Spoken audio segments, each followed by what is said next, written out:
বাচ্চা অনেক সময় বেশি ছোট থাকলে আমরা শুরুতে কিছু সাপোর্টের মাধ্যমে দুই পাকে সমান রাখার ব্যবস্থা করি। এটা আপাত সমস্যার একটা সমাধান। পা দুটা জুতার তলায় একটা উঁচু হিলের মতো অংশ তৈরি করে দুই পা আমরা সমান হাইট করে দিই, যাতে বাচ্চাটা স্বাভাবিকভাবে হাঁটাচলা চালু রাখতে পারে। মূল কথা, বাচ্চার পা একই দৈর্ঘ্যের কিনা খেয়াল রাখুন।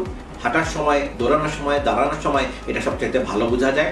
ফলে বাচ্চা যখন হাঁটবে, দৌড়াবে, দাঁড়িয়ে থাকবে, তখন সেটাকে ভালো করে খেয়াল করুন।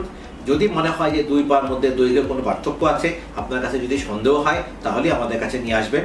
আমরা পরীক্ষার মাধ্যমে হাতের বিচারে চেক করে আমরা এটাকে বের করার চেষ্টা করবো যে আসলেই কোনো প্রবলেম আছে কিনা, থাকলে কি কারণে হচ্ছে কারণটা বের করব, এবং বের করে সেটা চিকিৎসা প্রদান করলে এটা শুরুতেই যথেষ্ট ভালো মতো ভাবে এটা সমাধান করা সম্ভব।